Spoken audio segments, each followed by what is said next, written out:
Have you ever been so scared that your body just stops working? Not freeze like in a haunted house or a jump scare.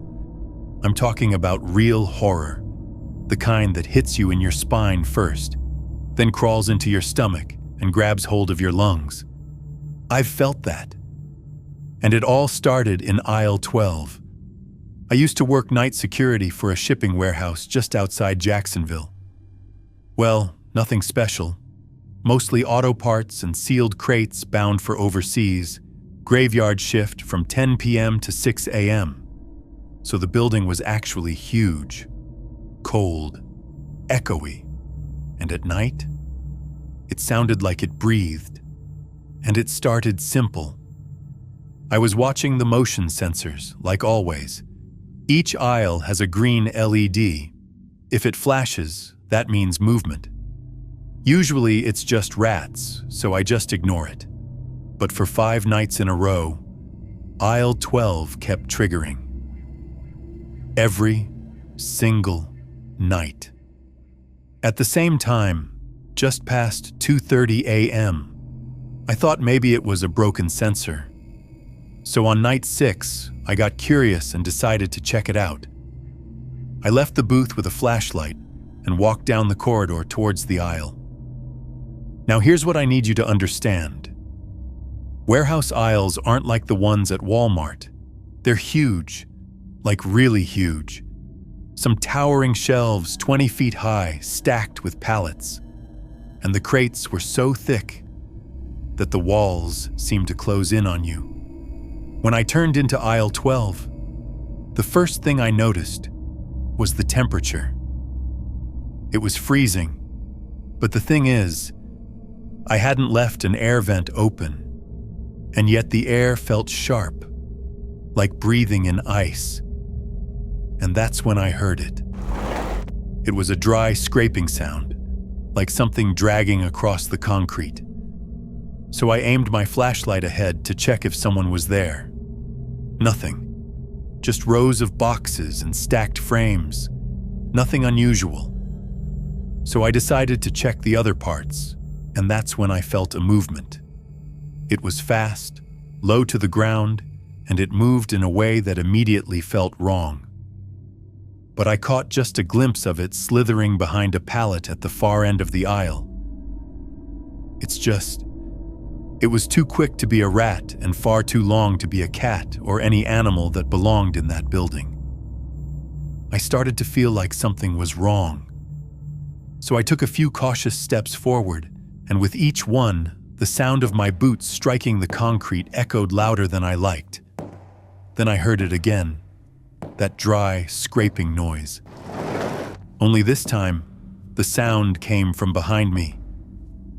I spun around instantly, but there was nothing there. No shadows, no movement. Just the same towering shelves and stale air pressing down on me. And just as I started to back away, my radio cut out. Not with static or a pop, but complete silence. One moment it was on, the next it was simply dead.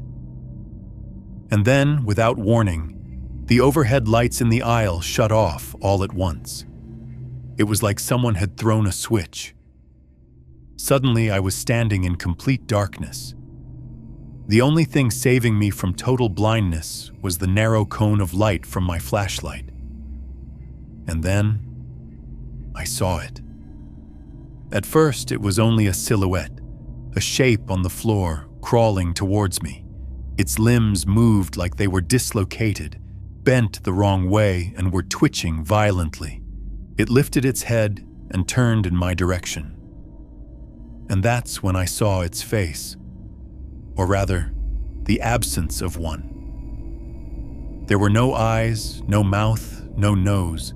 Just smooth, pale skin stretched tightly across where a face should have been, like melted wax molded into a human shape. And yet, despite the lack of features, I could feel it looking at me. Not just seeing me, knowing me. I wanted to run, to scream, to move, but I was frozen. 1 second, it was at the far end of the aisle. and in the next blink, it was 20 feet closer. Then again, 10 feet. That was all I needed. I turned and ran as hard as I could, not caring what I knocked over behind me or whether I was being followed.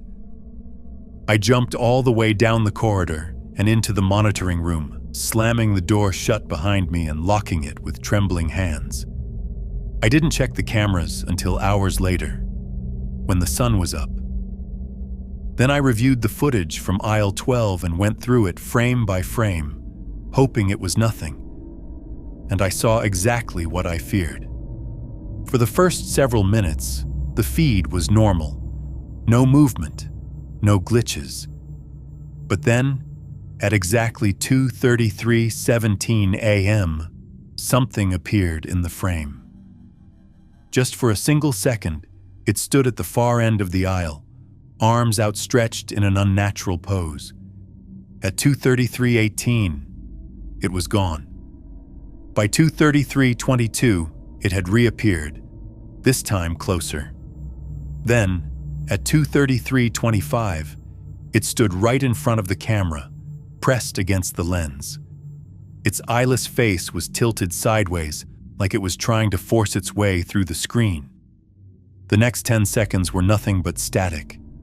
And yet in the corner of the video, burned into the timestamp like it had been scratched into the pixels themselves, was one single word: watching. I immediately called my supervisor and showed him everything. Every frame, every glitch, every chilling second of that footage. But he didn't say a word as he watched. His face didn't even change. And when it was over, he just reached for the keyboard, hit delete, and said I was probably exhausted, maybe even hallucinating. They locked down aisle 12 that same day and hung a sign on the barricade: under renovation. But we both knew the truth. That place wasn't under construction. It was being sealed off. A few weeks later, I heard from Miguel, the guy who took over my shift. He told me the lights in aisle 12 still flicker every single night. Once, he even found boot prints pressed against the inside of the security door. Not walking out, hanging, upside down. You ask me why I quit? Because I know what I saw. And I know that whatever it was, it didn't just pass through that night. It found a home, and it's still in there, somewhere, waiting.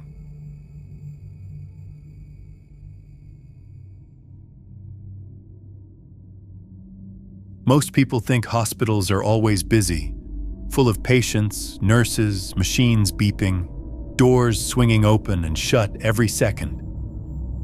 But when you're on the night shift, it's a whole different world.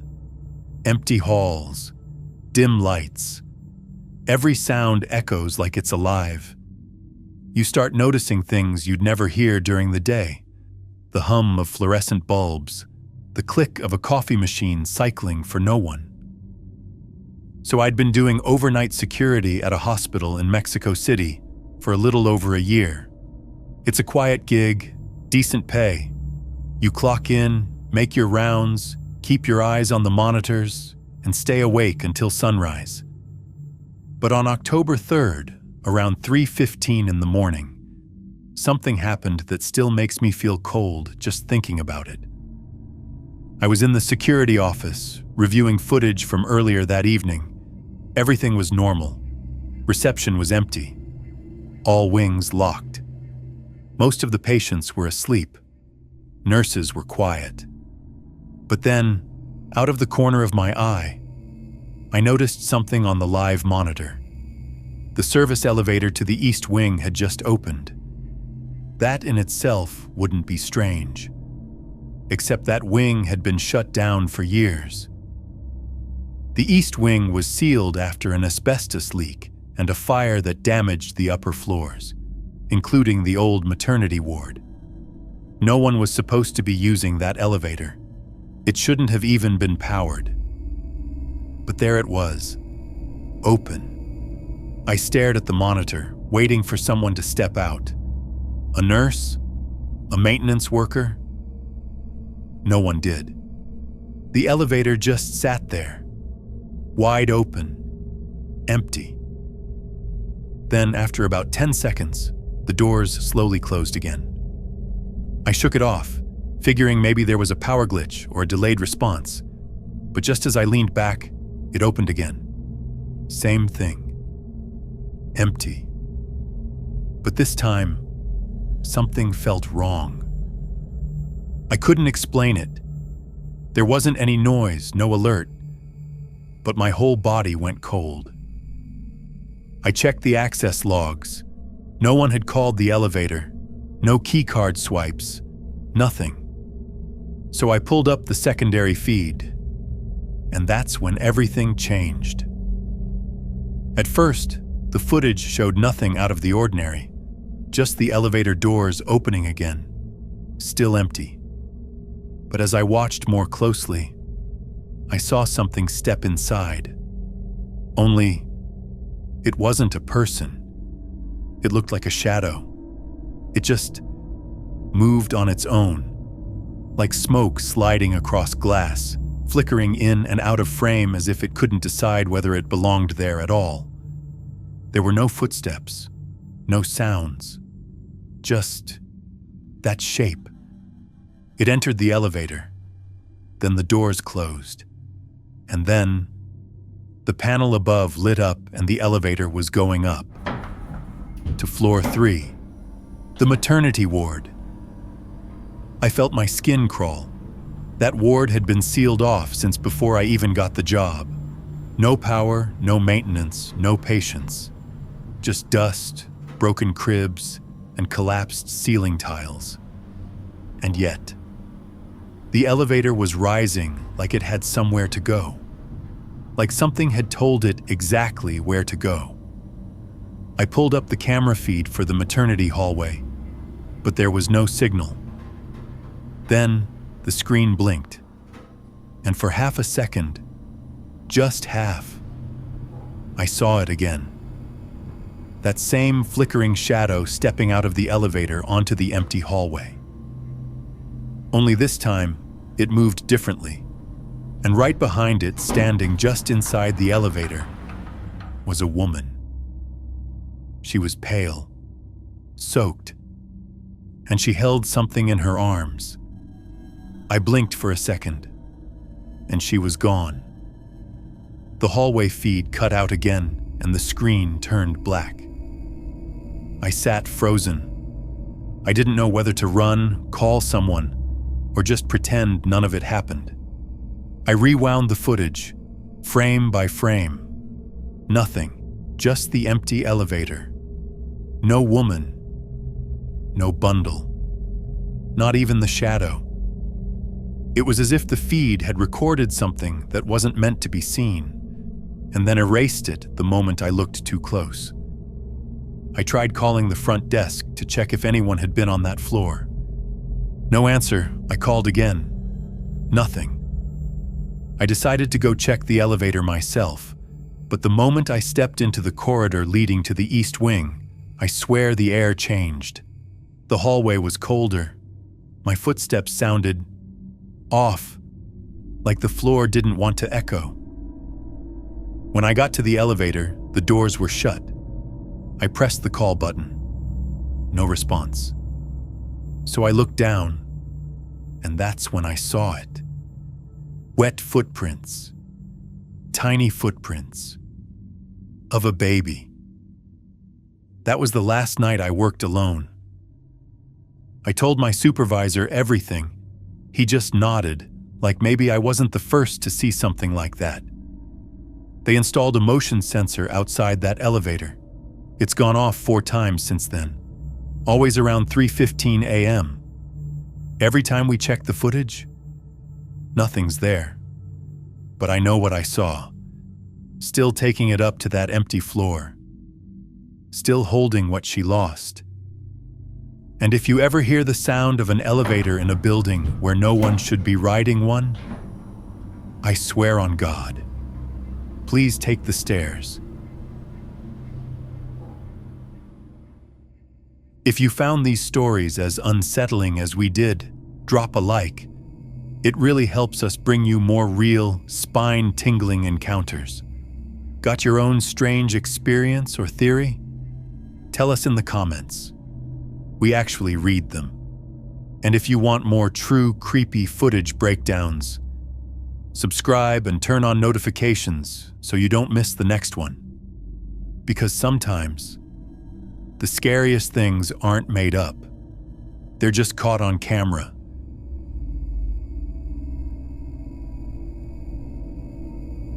They say the security room is the safest place in any building. I used to believe that. After all, we've got the monitors, the alarms, the feeds, every hallway, elevator, fire exit, and blind spot covered in high definition. Until the night we saw something that couldn't possibly be there. It was just past 3:30 a.m. I was sipping an awful coffee in the control room, flipping through the usual dead silent feeds. Then one of them glitched, camera 43, the west stairwell. Just a blink, a flicker. At first I thought it was static, but something about it felt off, like someone had spliced a different image into the feed. Joseph, my partner on shift, leaned in beside me and asked, "Was that a face?" We paused, rewound, advanced frame by frame, and there it was. Frame 47. A face. Pressed so close to the camera lens it almost filled the screen. The angle was wrong, like it was upside down, or crawling sideways across the wall. Its eyes were wide open, bloodshot, bulging, and its mouth, someone had sewn it shut. It didn't blink. It didn't move. And then, the next frame, it was gone. And the worst part was that the stairwell was bricked shut years ago. After a fire, no access, no stairs, no lights, just 4 walls and dead air. We pulled up the logs. That camera shouldn't even have power.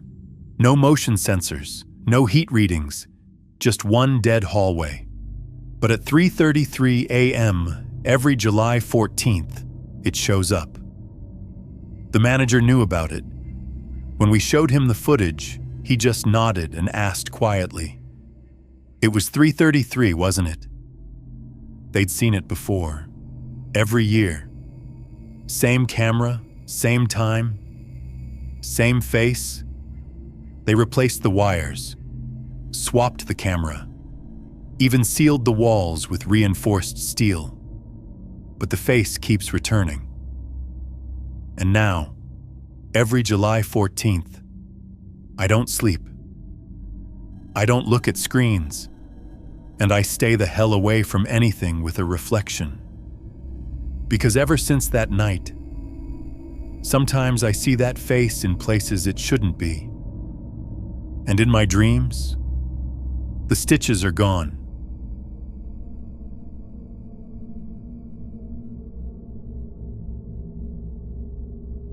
You don't expect much working nights at a school. Maybe a door was left unlocked. The occasional flickering light. Drunk teens trying to sneak onto the pitch. That's it. But one night last winter, I saw something that still makes my hands shake when I talk about it. The motion alarm went off around 2:07 a.m. North Hallway. Figured it was just another heating draft triggering the sensor. The building's old and always creaking. So I pulled up the footage, and at first, I laughed. There, plain as day, was one of the desks. One of those old wooden ones with a steel frame, sliding across the corridor floor, just slowly gliding, as if someone was pushing it from behind. Only there was no one there. No footsteps, no shadows, no open doors. Just that desk, moving like it had a mind of its own. I scrubbed back, thinking maybe the footage had glitched or looped, but it wasn't a playback issue. Then it got worse.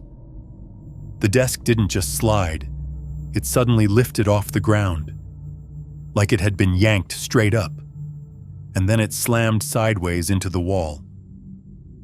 The entire camera feed shook, hard.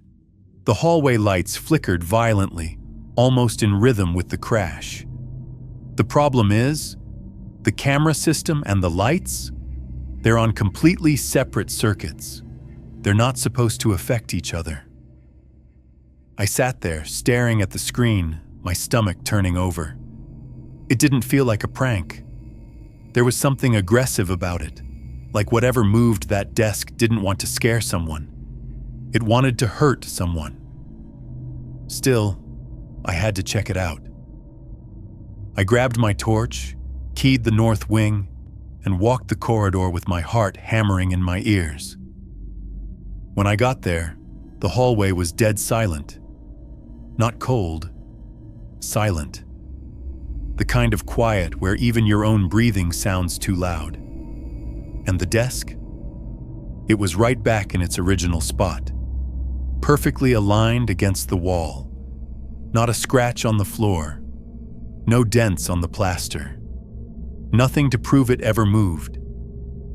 But I know what I saw. I still have the footage saved on a hidden USB drive at home. I don't show it to anyone, because I don't want to know what else might be watching those hallways, or what else might want to move.